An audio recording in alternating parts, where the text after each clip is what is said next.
وسلام علی عباده الذین اصطفى اما بعد اعوذ باللہ من الشیطان الرجیم بسم اللہ الرحمن الرحیم انما یوفى الصابرون اجرهم بغیر حساب وقال تعالی فی مقام آخر یا ایھا الذین آمنوا استعینوا بالصبر والصلاۃ وقال تعالی فی مقام آخر وبشر الصابرین سبحان ربک رب العزة عما یصفون وسلام علی المرسلین والحمد للہ رب العالمین اللہم صل علی سیدنا محمد وعلی آل سیدنا محمد وبارک وسلم۔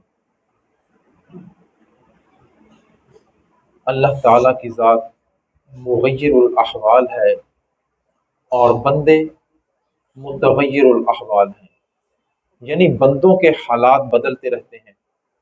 کبھی حالات اچھے ہوتے ہیں، کبھی حالات برے ہوتے ہیں، کبھی انسان صحت کے مزے لے رہا ہوتا ہے اور کبھی بیماری کے بستر پر پڑا ہوتا ہے، کبھی تو گھر کے اندر فراوانی کا دورہ ہوتا ہے اور کبھی انسان تنگی اور تنگ دستی کا شکار ہوتا ہے۔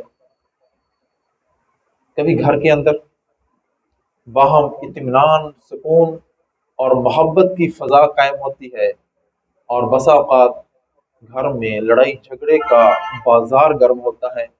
یعنی کبھی حالات اچھے ہوتے ہیں، کبھی حالات برے ہوتے ہیں۔ تاہم یہ دیکھا گیا ہے کہ اچھے حالات اکثر ہوتے ہیں اور برے حالات کم ہوتے ہیں۔ صحت کے دن اکثر ہوتے ہیں، بیماری کم آتی ہے۔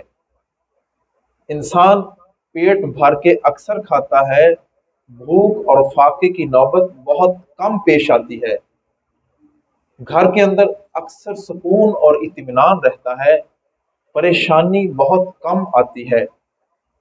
تاہم یہ بات سمجھنے کی ہے کہ وہ پروردگار جو اپنے بندوں سے ایک ماں سے 70 گنا زیادہ محبت کرتا ہے، وہ اپنے بندوں کو پریشانیوں کے اندر کیوں جکڑتا ہے؟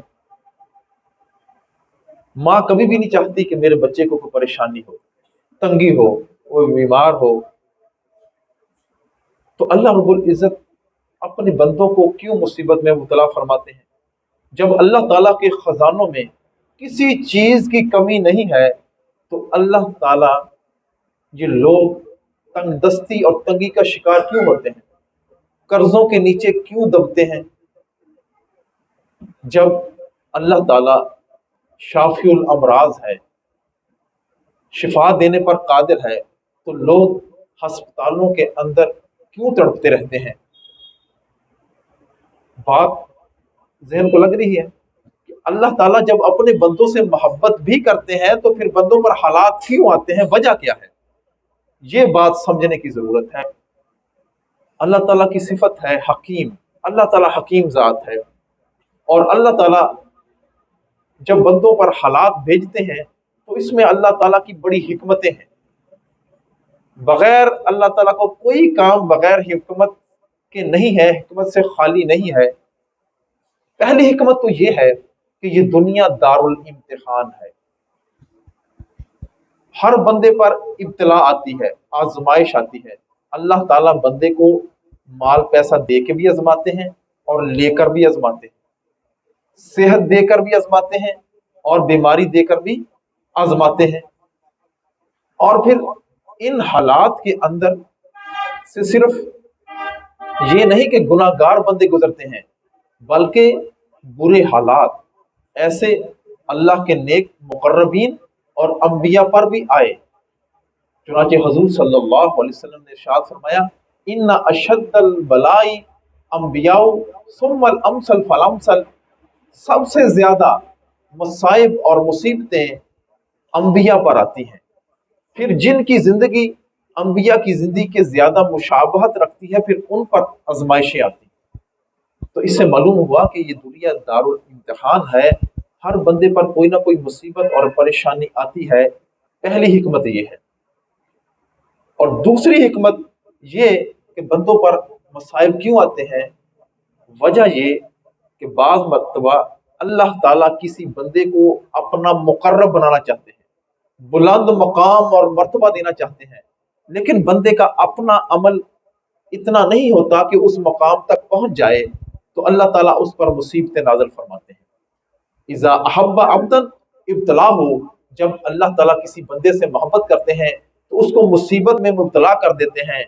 फ़इज़ा राज़िया इस्तफ़ा हो, जब वो बंदा इस हाल में भी अल्लाह से राज़ी हो जाता है तो अल्लाह ताला उसको अपने मुक़र्रबीन में शामिल फरमा लेते हैं। तो मुसाइब भेजने का एक मकसद और हिकमत ये है कि अल्लाह ताला उसको अपना मुक़र्रब बनाना चाहते हैं। और तीसरी वजह और हिकमत ये है कि इंसान से गुनाह सरजद हो जाता है। जब भी इंसान से गुनाह हो गया, अब चाहिए तो ये था कि बंदा फौरन तौबा करता, अल्लाह के आगे सर झुका देता, या अल्लाह मुझसे गलती हो चुकी है, लेकिन ये इंसान, ये बंदा गुनाहों के अंदर ऐसे धनस और फनस चुका है कि इसको तौबा करने की तरफ इल्तिफात ही नहीं है, तवज्जो ही नहीं है, गफलत की जिंदगी गुजर रही है। तो ऐसे बंदे को अल्लाह ताला चाहते हैं कि जब जब ये दुनिया से जाए तो ये पाक साफ होकर जाए। तो ऐसे बंदे पर अल्लाह ताला मुसीबतें नाज़िल फरमाते हैं। जब एक एक मुसीबत उस पर नाज़िल होती है तो उसके एक एक गुनाह मिटना शुरू हो जाते हैं। हदीस मुबारक में आता है, इज़ा कसरत ज़ुनूबुल अब्दी, जब बंदे के गुनाह ज्यादा हो जाते हैं, वलम यकुल लहू मा युकफ्फिरहा अन्हु अनहा, जब वो उससे गुनाह सरजद होते हैं और उसका कोई अमल नहीं होता, वलम यकुल लहू मा युकफ्फिरहा मिनल अमली, कि जो अमल उसके गुनाहों को माफ करवा सके, तो इब्तलाहुल्लाहु बिल हुज़्नी, अल्लाह ताला उसको गमों के अंदर मुब्तला कर देते हैं, युकफ्फिरहा अन्हु, ताकि उसके गुनाहों का कफारा अदा हो जाए। तो मतलब पता चल गया कि ये जो हम पर मुसीबतें आती हैं ये भी अल्लाह ताला की रहमत है हम पर, कि हमारे गुनाह इससे माफ होते हैं। अल्लाह ताला जो भी बंदे पर मुसीबत नाज़िल करते हैं इसकी वजह से क्या होता है, बंदे के गुनाह माफ होते हैं। ये अल्लाह ताला की हिकमतें हैं। हदीस मुबारक में आता है, अल्लाह ताला को अपने बंदों से बहुत प्यार है।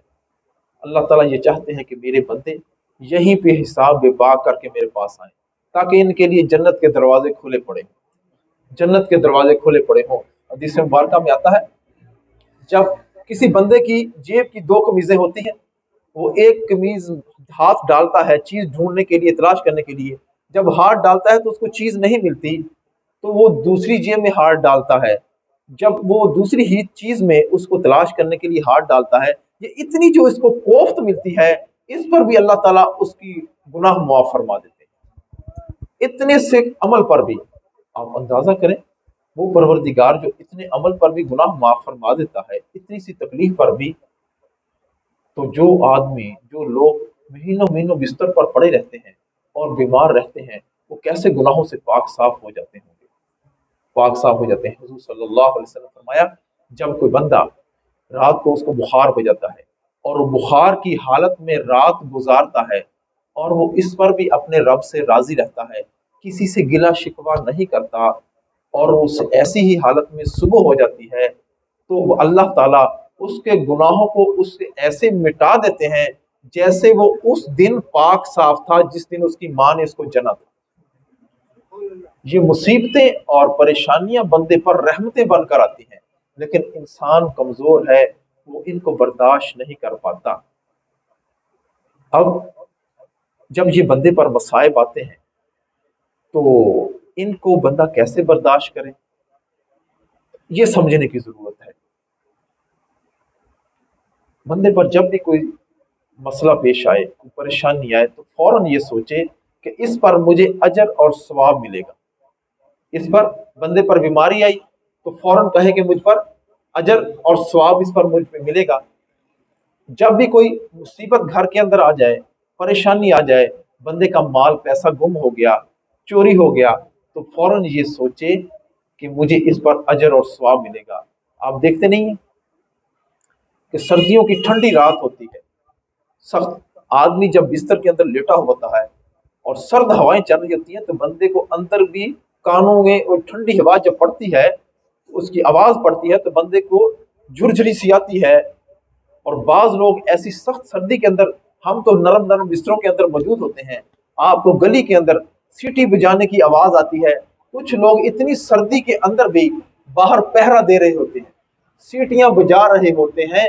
ان کو کس چیز نے اس بات پر آمادہ کیا ہے کہ وہ رات کو جاگ رہے ہیں؟